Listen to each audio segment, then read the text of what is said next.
what I want to discuss with you today, that is the metal carbonyls, its synthesis, structure, bonding and reactions. Dear students, myself Dr. Digna Varghese. Metal carbonyls. Organometallic chemistry is the chemistry of compounds containing metal carbon bonds. That is, compounds are known as organometallic compounds. Metal carbonyls are also considered as organometallic compounds. The first of the metal carbonyls, an ethene complex of platinum, that is, was prepared by W.C. Sayce in 1827. That is, he prepared Sayce salt. From that, with the first metal carbonyls PtCl2CO twice and PtCl2CO all twice being reported by P. Schutzenberger in 1868. The next major discovery was tetracarbonyl nickel, which was synthesized by L. Mont, C. Langer and F. Kuenke in 1890. Beginning in the 1930s, W. Heber synthesized a wide variety of metal carbonyl cluster compounds, many of which are anionic, including Fe4CO3 12 twice. Here we can see the cluster structure Fe4CO13 2 minus,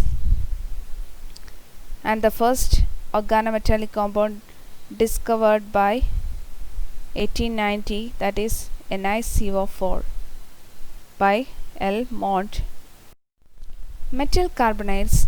The transition metals form complexes in which carbon monoxide acts as ligand, that is, when it is carbon monoxide acts as a ligand, that is known as carbonyls.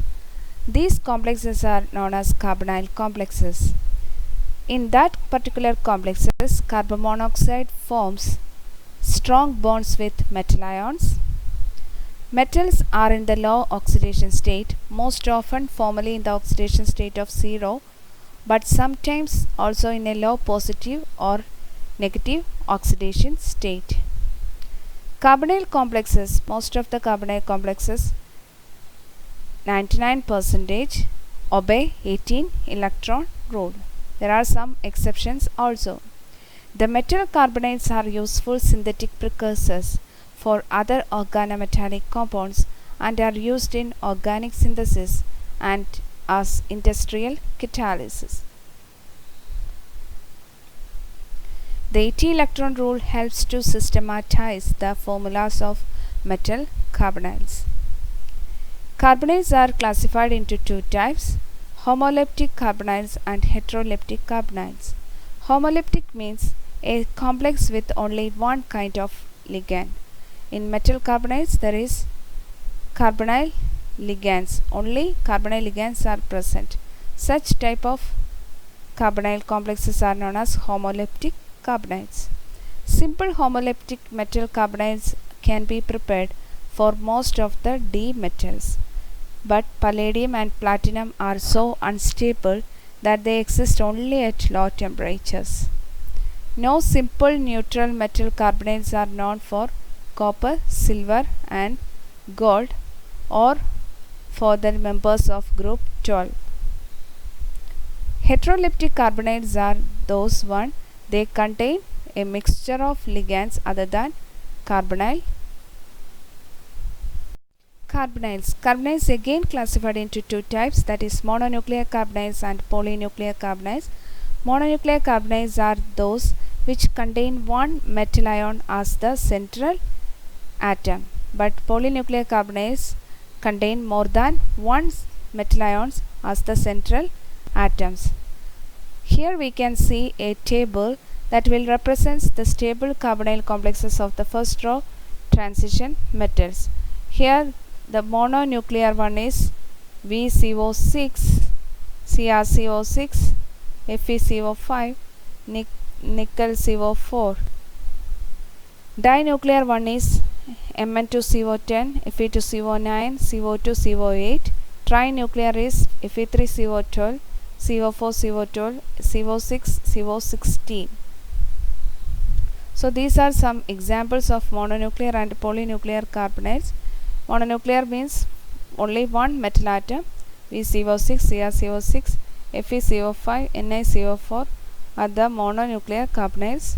Polynuclear carbonyls are more than one central metal atom is there, that is polynuclear carbonyls.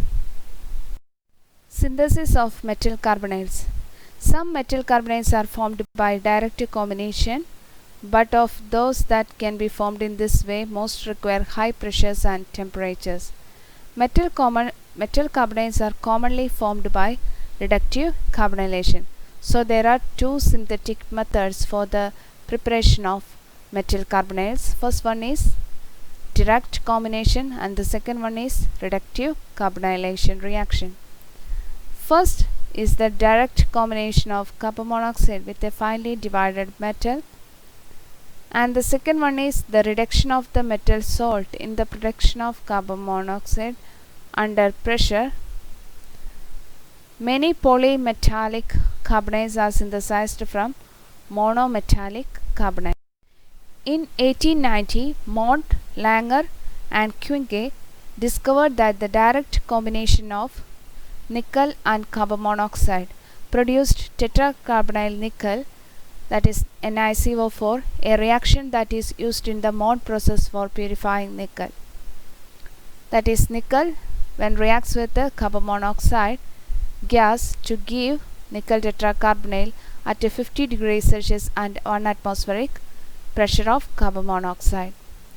But this nickel tetracarbonyl occurs or formed from nickel and carbon monoxide at this particular temperature and pressure very easily, but the same condition is not suitable for the other metal carbonyls synthesis. So FeCO5 at this particular temperature or reaction conditions for the preparation of FeCO5, this reaction is very slow. So we have to synthesize iron pentacarbonyl at high pressures and temperatures. So FeCO5 is prepared from iron and carbon monoxide at 200 degrees Celsius and 200 atmospheric pressure. Another one is by the direct combination of cobalt and carbon monoxide at 150 degrees Celsius and 35 atmospheric pressure, giving CO2, CO8. Direct reaction is impractical for the most of the remaining D metals, and therefore the reductive carbonylation method is used. This method is done by the use of a reduction of a salt or a metal complex in the presence of carbon monoxide is normally employed instead. Reducing agents vary from active metals such as aluminium and sodium to alkyl aluminium compounds, hydrogen and carbon monoxide itself. Here we can see chromium chloride reacts with the aluminium in the presence of carbon monoxide, giving aluminium trichloride and chromium hexacarbonyl. And the other one is ruthenium salt, ruthenium acetyl acetate, that reacts with the hydrogen in the presence of carbon monoxide, giving Ru3CO12. And another rhenium oxides reacts with the carbon monoxide at high temperature and pressure, giving its decacarbonyl compound and releasing carbon dioxide gas. So reductive carbonylation method, the reduction of a metal salt, any metal salt or many metal oxides in the presence of a reducing agents like aluminium, sodium, or in the presence of hydrogen and carbon monoxide. 80 electron rule helps to systematize the formulas of metal carbonyls. The simple vanadium carbonyl that is present in the group 5 vanadium, niobium, tantalum. Here VCO6, that is a mononuclear carbonyl, but it's according to the 80 electron rule, its valence electron count is 17, that is 5 plus 12 giving 17 electrons, and is too sterically crowded in order to dimerize, because the atomic size is compared to the atomic size of the metal ion, it is too sterically crowded to exist as a dimeric form.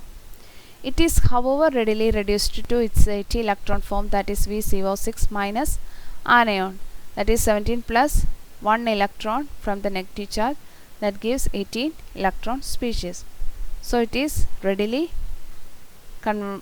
undergo reduction reaction. The carbonyls of the period 4 elements of the group 6 to 10, that is from chromium to nickel, and have alternatively 1 and 2 metal atoms and a decreasing number of carbonyl ligands. The binuclear carbonyls are formed by the elements of odd numbered groups. Here we can see vanadium hexacarbonyl is formed, that is exceptionally stable, but it is only 17 valence electron it exists. Here the group 6, group 7 undergo dimerization reaction or form binuclear compounds, and 8 also forms, and 9 also forms, and 10 does not. Here going from vanadium to nickel, the polynuclear compounds are formed, or the carbonyls undergo polymerization or conversion of metal mononuclear to polynuclear carbonyls, which have an odd number of valence electrons and therefore dimerize by forming metal-metal bonds, and each metal-metal bond effectively increases the electron count on the metal by 1 unit. The decrease in the number of CO ligands from the left to right across a period matches the need for the fewer CO ligands to achieve 18 valence electrons. The decrease in the number of CO ligands from left to right of a periodic table matches the need for fewer CO ligands to achieve 18 valence electrons. Structure of the metal carbonyls, that is among the mononuclear compounds, the only exception to the 80 electron rule is hexacarbonyl vanadium, that is paramagnetic and is a 17 electron molecule. VCO6 is less stable than the carbonyl complexes having the 18 electron count, or it obeys the 80 electron rule. It decomposes at 70 degrees Celsius, and it, if given the opportunity, readily accepts an electron to form 80 electron anionic form, that is VCO6 minus. Here we can see the structure of VCO6, that is octahedral, and sodium with sodium metal, it forms its anionic form, that is highly stable. VCO6 minus vanadium is the 5 electron in the valence shell, 6 electron from the carbonyl ligands to give 12 electrons, and 1 negative charge giving 1 electron. So total is 5 plus 12 plus 1 giving 18 electron. The binary carbonyls of niobium and tantalum, unlike vanadium are unknown. Another group is chromium. Sixth group is chromium, molybdenum, tungsten. Chromium forms its mononuclear compound, that is CrCO6, hexacarbonyl chromium, and it obeys 80 electron rule. That means chromium, the valence shell electronic configuration is 6, and from the 6 CO ligands it gives 12 electrons and total of 18 electrons. It is stable, and there is corresponding molybdenum CO6 and tungsten CO6 is also known. And here, as we said earlier, the odd group or number will dimerize and it forms Mn2CO10 in the group number 7, that is manganese, technetium and rhenium. So its electron count is manganese 7 electron, 5 into 2 gives 10 electron from 5 carbonyl group, and there is one metal bond, that is, and the other total is 7 plus 10 plus 1 is equal to 18 for each manganese ion. So it obeys 80 electron rule. And there is technetium, Tc2CO10, Re2CO10 are also known. Decacarbonyl dimanganese 0 consists of two square pyramidal MnCO5 groups joined by a metal bond. Here it is manganese bond.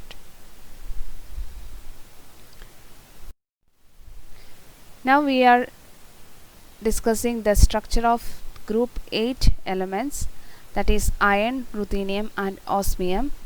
Here we can see the osmium CO5 and ruthenium CO5 are less stable than the corresponding iron pentacarbonyl. That is, we can see the iron pentacarbonyl structure. It is trigonal bipyramidal,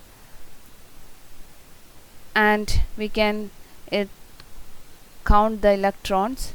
That is, from iron the 8 is the valence electrons, and 5 carbonyl groups produce 10 electrons, so total is 18 electron.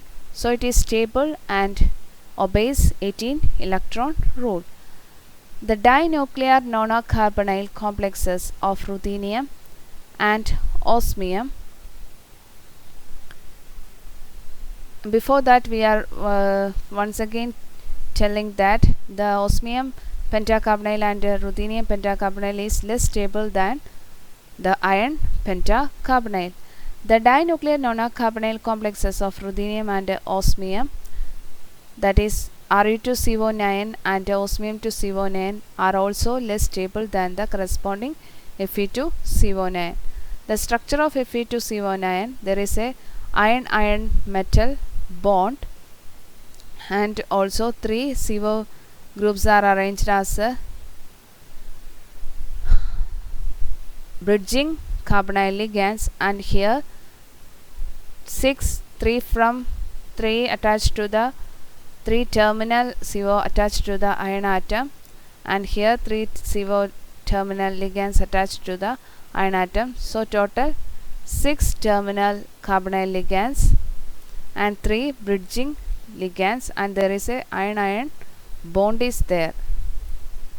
So here the corresponding Re2CO9 osmium2CO9 structure is shown here, but here only one carbonyl bridging is there. So as we go down to from the top of the group from iron to osmium, the number of bridging carbonyls decreases. That means here in the case of iron there is 3 bridging carbonyls, but for ruthenium and osmium there is only 1 carbonyl, and it is less stable than compared to the Fe2CO9. Increasing the metal bond strength as one descend a column of the periodic table leads to much greater stability for the osmium 3CO12 and Ru3CO12 related to their mononuclear MCO5 units than it's the case of for iron. The energetically lowest lying form Fe2CO9, that is stable one, is triply bridged D3H structure, while that for the unstable compared to the Fe2CO9, Re2CO9 and osmium 2CO9 are singly bridged C2V species. For both here the osmium 3CO12 and Ru3CO12 there is no bridging carbonyl groups, but Fe3CO12 there is two bridging carbonyl groups.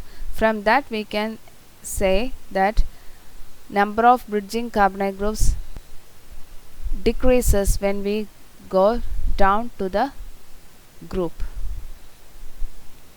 Now we are discussing the metal carbonyls of group 9 and group 10. Here we can see the first one is cobalt carbonyls, that is CO2CO8, that is occur in the solid state. It is in the C2V form, that is with the 2 carbonyl bridges, and the 6 other carbonyls are terminal carbonyls. Here the metal bond is here. So the 80 electron rule according to this molecule is cobalt central atom 9 valence electrons and 4 carbonyl atoms attached to the cobalt atom. Therefore 4 into 2 8, and 1 metal bond is there. So 9 plus 8 plus 1 is equal to 18. So this molecule obeys 80 electron rule and it is stable. But in the solution state it is exists as a D3D form, that is means there is no bridging between the molecule. And the other one is this solution structure is similar to that for the rhodium and iridium metal ion. There is no bridging. Here we can see the tetranuclear complexes of rhodium is shown in the figure, that is here 3 bridges of CO groups and there is 4 rhodium metal atoms. One is here and the other is here and the other one is here and the other is here. There is a 3 metal bond and 4 here also a metal bond, here also a metal bond, here also a metal bond, and there is 3 CO bridges there, 1 2 and 3 is this one. Other CO groups are a terminal. This is similar to that of the cobalt structure. So cobalt and rhodium tetranuclear carbonyls have the same structure, but in the case of iridium, that is with no bridging occurs, that is IR4 here, the metal bond is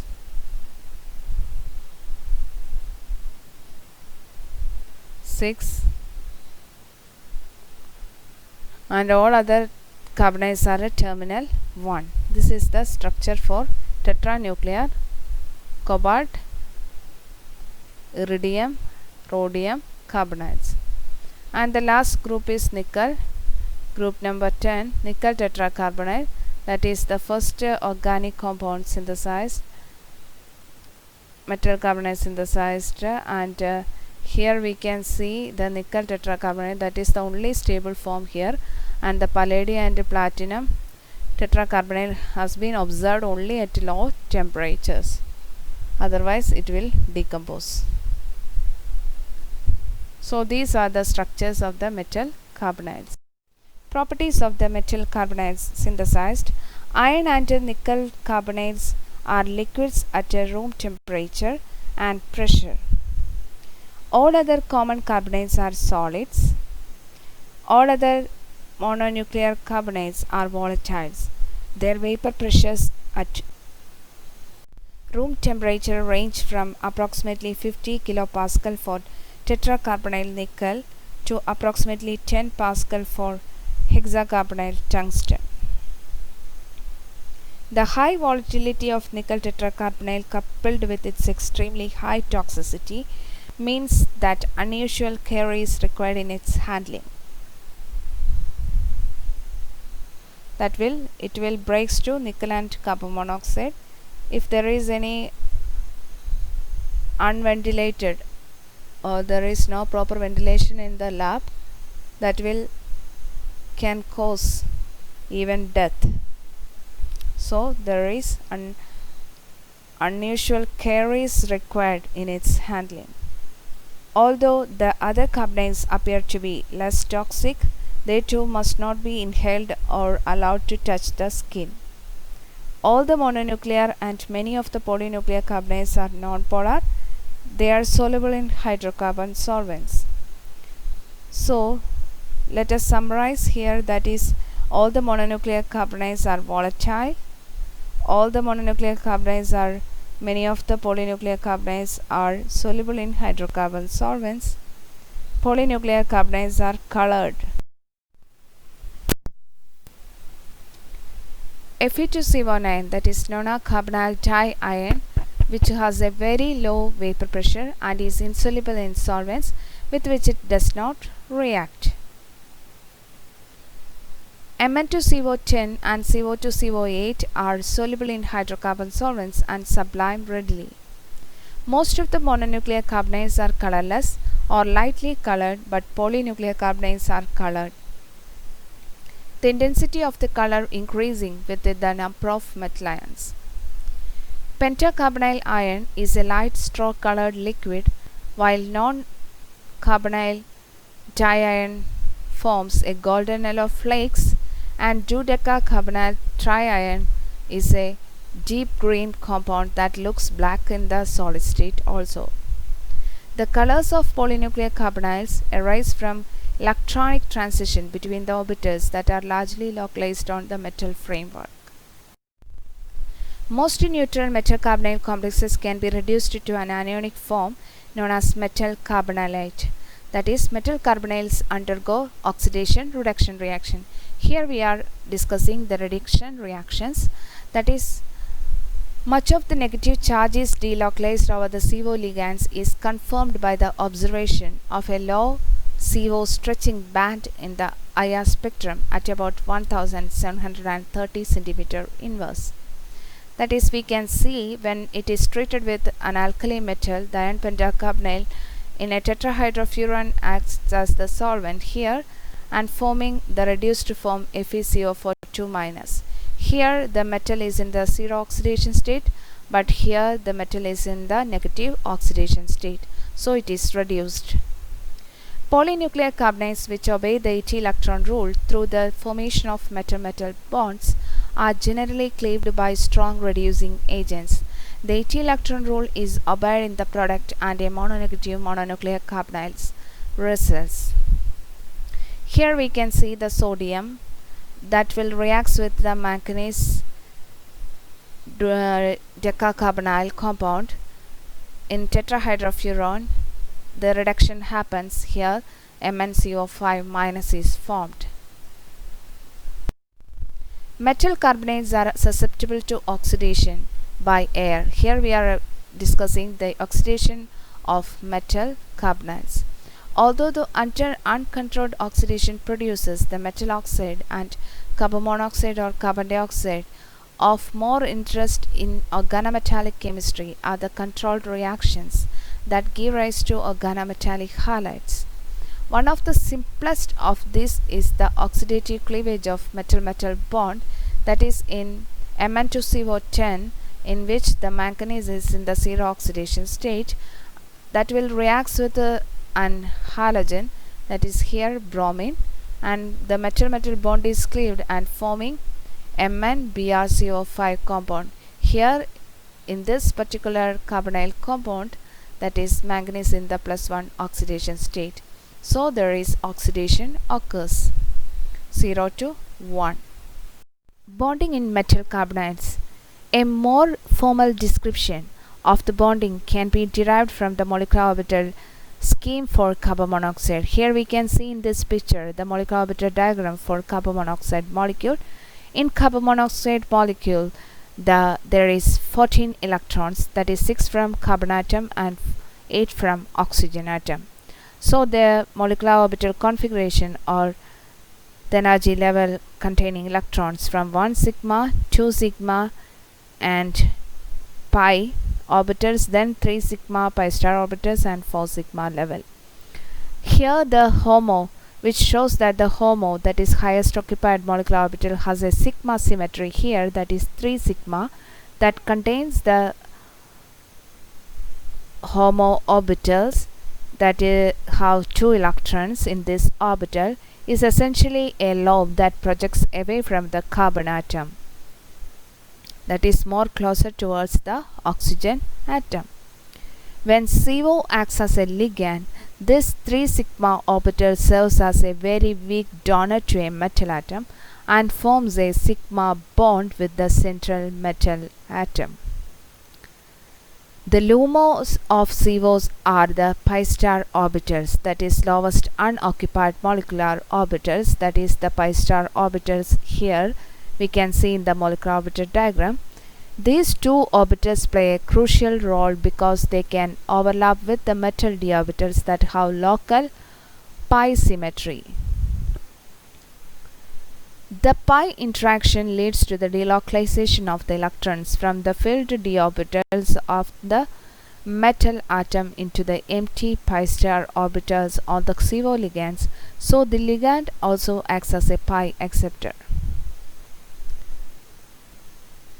That means here we can see the molecular orbital diagram also shows, and also the orbital diagram of the pi back bonding. First, the CO ligands that will act as an electron donor, that will donate, that is 3 sigma electrons, that is the highest occupied molecular orbital, that will have 2 electrons, that donates the metal d orbitals. We know in metal carbonyls, metal is in the lower oxidation state, that is metal with a post-zero oxidation state, or even it will stabilize the negative oxidation state of the metal, and also in the positive oxidation, low positive oxidation state. So this CO2 electron donates to the metal atom, and here the CO ligands acts as a ligand by donating 2 electrons to the metal atom and act as a sigma donor, and metal is in the electron rich position, so the extra electron coming from the CO ligands, that will increase its electron density, and it becomes unstable, and it donates back to the electrons to the ligand. This means that the electrons from the metal to CO that will occupy at the lowest unoccupied pi orbitals, that is here the pi star antibonding molecular orbitals to this metal, is back donated its electrons to the pi star antibonding orbitals of the CO ligand. This is the CO donates electrons to the metal, that is sigma bond, and the metal back donates its electrons to the pi star antibonding orbitals, that is pi back bonding, and this is actually the bonding takes place in metal carbonyls. This is known as the pi back bonding or synergistic effect of the metal carbonyl system. IR spectroscopy. The most widely used experimental method for analyzing the metal-carbonate complexes is infrared spectroscopy. Carbon monoxide is a versatile assay ligand because, as well as the binding mode we have described so far, often referred to as its terminal mode, it can bridge 2 or 3 metal atoms. Thus, both the terminal and the bridging CO groups can be identified on the surfaces by IR spectroscopy, and the IR spectra of many hydrocarbon ligands on the surfaces are similar to those of the discrete organometallic complexes. We consider carbon monoxide to be a 2-electron neutral ligand when the terminal are bridging. Thus, a carbonyl bridging two metals can be considered to give 1 electron to each. Most CO stretching bands occur in the range 2100 to 1700 cm inverse, a region that is generally free of bands due to organic groups. Both the range of CO stretching frequencies and the number of CO bands are important for making structural inferences. One important consequence of this bonding scheme is in the effect on the strength of carbon monoxide triple bond. The stronger the metal carbon bond becomes through pushing the electron density from the metal atom into the pi bond, the weaker the CO bond becomes, as this electron density enters a CO antibonding orbital. In the extreme case, when 2 electrons are fully donated by the metal atom, a formal metal carbon double bond is formed. Because the 2 electrons occupy a CO antibonding orbital, this donation results in a decrease in the bond order of the CO to 2. In pure CO, there is bond order is 3, that is C triple bond oxygen.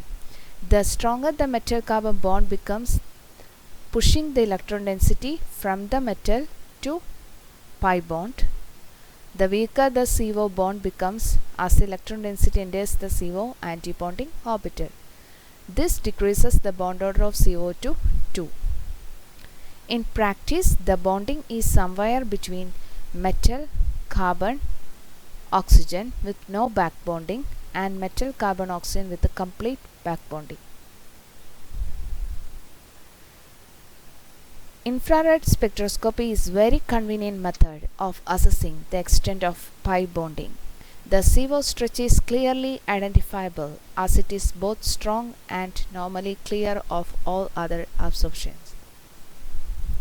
In CO gas, the absorption for the triple bond is at 2143 cm inverse, whereas a typical metal carbonate complex has a stretching mode in the range 2100 to 1700 cm inverse. The number of IR absorptions that occur in a particular carbonyl compound. Here we can see the IR spectrum of this particular compound of iron metal carbonyl complexes. In this, bridging CO is there and also the terminal CO is there. Here we can see 3 bands are obtained. One is at 2100 cm inverse and the other one is near to 2000 cm inverse and one is 1800 cm inverse.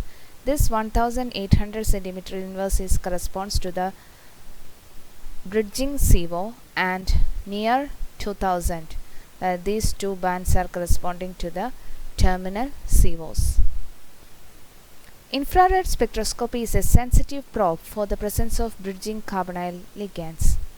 In addition to symmetrical bridging modes, CO can be found a bridge unsymmetrically or through the donation from a metal d orbital to the pi star orbital of CO. The increased pi bonding due to the back donation from multiple metal centers results in further weakening of the CO bond. The CO stretching frequencies generally follow the order mu CO, mu2 CO, mu3 CO, which suggests that increasing the occupation of the pi star orbitals as the carbonyl molecule bonds to more metal atoms and more electron density from the metals enters the CO pi star orbitals.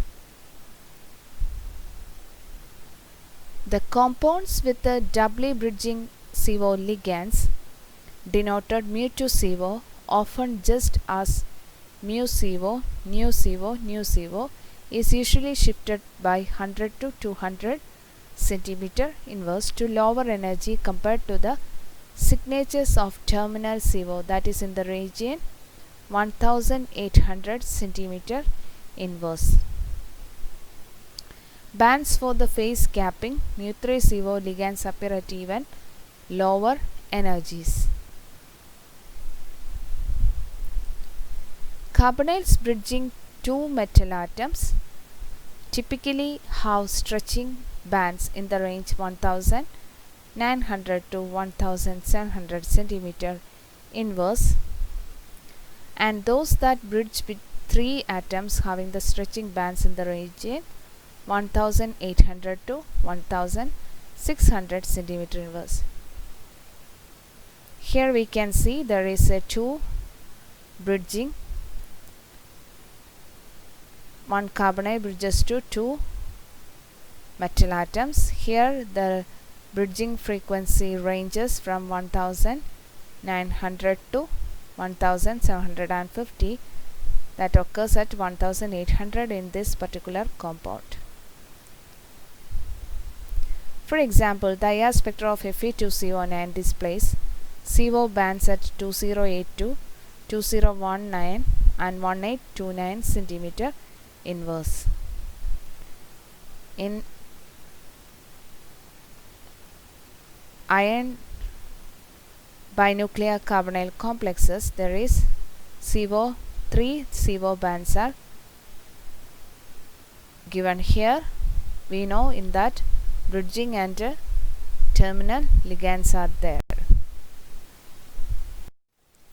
Here we can see the infrared absorptions of some metal carbonyl complexes, that is the compound hexacarbonyl manganese cation giving a frequency value 2090 centimeter inverse, and hexacarbonyl chromium 2000, hexacarbonyl vanadium anion 1860, hexacarbonyl titanium 2-1748 centimeter inverse, tetracarbonyl nickel 2060 and tetracarbonyl cobalt anion 1890, tetracarbonyl iron dianion 1790. So the CO's bond strength in these two series, first one is octahedral complexes and the other one is tetra coordination number 4 complexes. In that particular cationic metal carbonyls, the CO bond strength or the value of frequency is higher than the neutral one. Then the anionic metal carbonyls comes, and in the case of coordination number 4 metal carbonyl compounds, nickel neutral one is more higher frequency shows than the anionic one. If the negative charge increasing, the frequency value decreasing. As the metal carbon pi bonding increases, the CO bond becomes weaker. The greater the positive charge on the central metal atom, the less readily the metal can donate electron density to the pi star orbitals of the carbon monoxide ligands to weaken the CO bond. Therefore, there is bond strength is higher, so the frequency is also high. In contrast, in the carbonylate anions, the metal has a high electron density to be dispersed. With the result, metal carbon pi bond is enhanced and the CO bond is diminished in strength, so the frequency value is decreased. Here we can see another table of the frequency value of the free carbonyl group, that is 2143 centimeters inverse, that is we have seen already. And in the case of cationic manganese metal carbonates, that is so correct, band appears at 2090 centimeter inverse. And for the neutral hexacarbonyl chromium compound, that shows band at 2000 centimeter inverse. And for the anionic vanadium metal carbonyl, that shows 1860 centimeter inverse a band. And for the titanium dianionic metallic carbonyl compound, that will show 1750 centimeter inverse. The usefulness of CO stretching frequency as a measure of the CO bond strength derives from the sensitivity of this absorption to the electron population of the CO antibonding orbitals. We know the molecular orbital diagram for the CO, and the HOMO is highest occupied molecular orbital is the 3 sigma orbital, which is the HOMO for this particular molecule. Promotion of one of these electrons to the in gaseous CO to a pi star level to give 3 sigma 1 pi star 1 excited state causes a CO stretching frequency to drop from 21432 to 1489 centimeter inverse. This dramatic change is a strong indication that even a small amount of electron shift from central metal into the pi star orbital of a bound carbon monoxide can be easily detected via the IR measurements. For the free CO molecule, one electron shifted from 3 sigma to the antibonding orbital pi star to 3 sigma 1 pi star 1 electronic configuration. For the free CO, it will shows to 143 centimeter inverse. 3 sigma 1 pi star 1 configuration, the same IR spectra will show 1489 centimeter inverse band. So there is any shift of electrons from this metal to CO or CO to metal will shows the IR spectral bands. So the IR spectroscopy is a powerful tool to determine the structure of metal carbonyl complexes.